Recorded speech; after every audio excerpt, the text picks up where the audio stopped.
Secretary Las Cañas. Sir, Yes, Your Honor. kanina po, paulit-ulit tinatanong po sa inyo na kung close ba kayo o hindi kay dating Mayor at ngayon Pangulong Digong Duterte. For the record ho ulit, gusto kong itanong sa inyo, nautusan ho ba kayo ni Mayor Digong noon during that time na pumatay o may patayin? Never po. Never. Kung inutusan po kayo, SPO3 Las Cañas, kung inutusan po kayo, susunod ba kayo? Hindi po.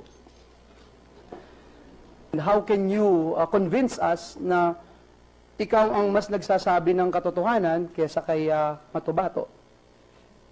Una-una po, hindi ko po pwedeng isugal ang almost 35 years po of servisyo ko po sa pulis. Pangalawa po, yung pamilya ko po, mga anak ko. Hindi ka magbabago. Yung sinabi mo dito, paninindigan mo yun. Opo, Your Honor. Ginoong Las Cañas, natatandaan niyo po itong pangyayaring ito dito mismo sa bulwagan ng Senado ng Republika ng Pilipinas?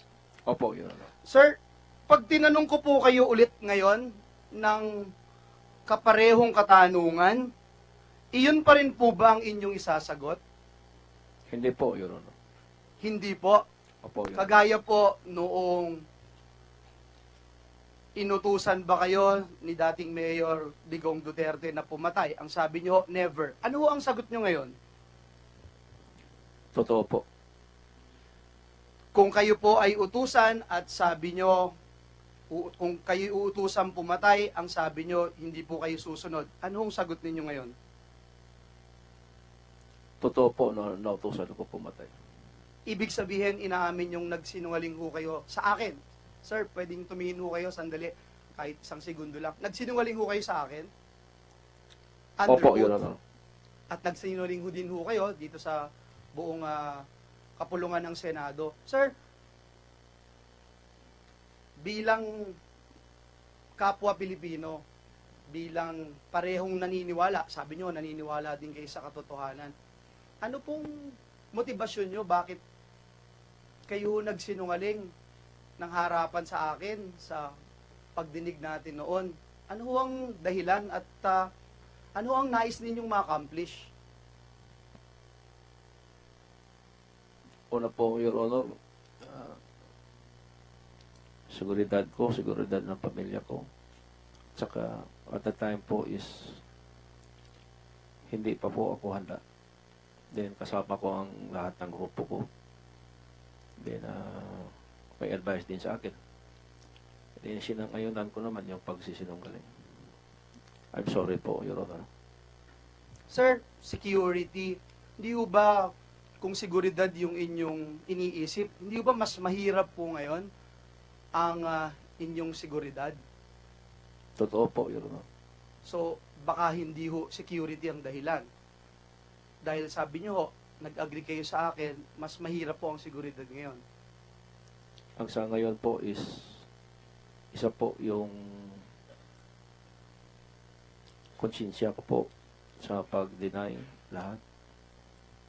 At kaya nga, nandito ako ngayon, pasalamat ako na nabigyan ng pagkakataon na matuwid ko po yung ginawa kong pagsisinungaling last October. Sir, puntahan ko ho mamaya yung konsensya. Balikan ko ho yung sabi niyo, pamilya. Nung time ho ba na nandito kayo, meron hong nananakot sa inyo? Sino po ba yung nananakot sa inyo? At ano rin po yung sinasabi sa inyo para binabanggit nyo nga ho na magsinungaling ho talaga kayo at yung pagsisinungaling nyo nga ho, medyo nakakagulat kasi medyo mabigat hong pagsisinungaling yung ginawa ho ninyo.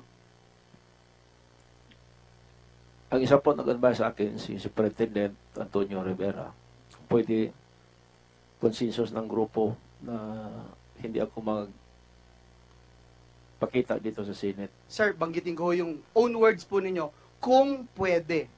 So, kung pwede, may pananakot ho ba? Other than that? Kasi kung pwede, so which means, sa Tagalog ho, ako lumaki sa Bulacan, kung pwede means may option eh. Yun nga, Your Honor. Kasi humiwalay na po ako noon sa grupo ko. Nagpaalam ako kay Sunny. January, hindi ko makamali, February 2015, sinauli ko yung allowance ko na 100,000. Bunga po ng meron siyang inutos sa akin. Yung ipahila sa akin, ipapatay yung isang pulis na nag-testify din dito, yung si SPO2, Hobincio Humawan. Gusto nila na hilain ko yun, and then patayin ng mga players ni Jim. Dahil parang hindi na ito nag-clear kay Sunny at saka nag-create ito na sariling grupo. So parang sinasabi nyo, may threat talaga? To my understanding is after nung marami kasi si Sunny na may mga incidents na Sinong Sunny ho ito? May dalawang Sunny ho dito sa katabi ninyo eh. So, Binaventura po, Your Honor, Benaventura. Thank you, sir. na pakiusap niya, yung last na is yung si SPO2 Provincia Humawan. Pero naprangka ko po siya na hindi ko na kaya. Una-una, meron akong physical disability. Pangalawa, meron akong spiritual renewal. Giprangka ko siya na hindi, Mr. Chairman, hindi ko with kaya. the permission of Senator Joel Villanueva. Basta hindi contempt, granted. Okay. Hindi nyo yung sasabihin ko, Mr. Chair. Mr. Las Cañas, sabi mo spiritual renewal. Alam mo ba yung spiritual renewal? Naintindihan mo ba yan? Sarili ko lang po ang understanding nung Kasi dito, first time ko naggawa na sabihin natin na alam ko kung anong spiritual renewal. Sinabi mo spiritual renewal.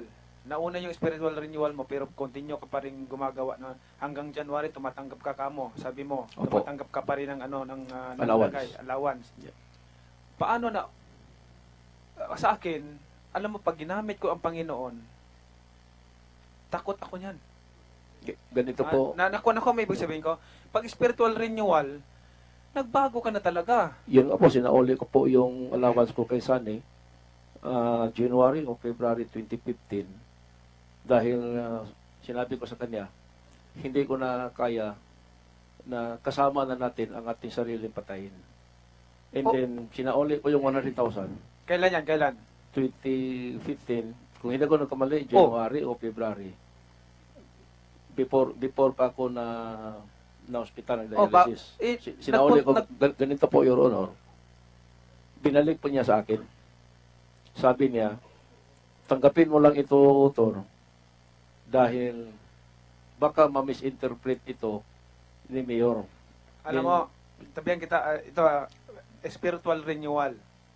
I-share ko lang sa'yo para maintindihan mo yung spiritual renewal. Opo. Kasi nagpunta ka dito, sabi mo 2015, nagpunta ka dito, nauna yung spiritual renewal mo, sinabi mo, pero nagsisinungaling ka pa rin nung pagkatapos ng spiritual renewal mo. Pagkakaalam ko ng spiritual renewal, explain ko lang yung spiritual renewal Opo. Ang pagkakaalam ko, takot ka na magsinungaling, takot ka na gumawa ng kasalanan. Ang spiritual renewal, Bible reader ka, lahat ng sinasabi mo ay katotohanan. Okay. Tapos ito, dalawang testimony, dalawang testimony mo rito magkasalungat. Hindi yan. Sabi ko, para sa akin lang is natakot ako for you. No, kasi ginagamit natin yung Panginoon para idahilan lang natin pero hindi naman talaga totoo, hindi natin nakikita.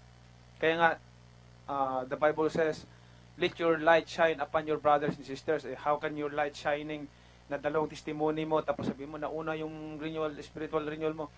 One day I will share you my experience about renewal, spiritual renewal and also the Bible, but not here. I will explain it to you properly. If you want if you want understanding about ah, spiritual renewal. So, gusto ko lang ipaalam sa'yo dahil yung mga testimony, kumbaga hindi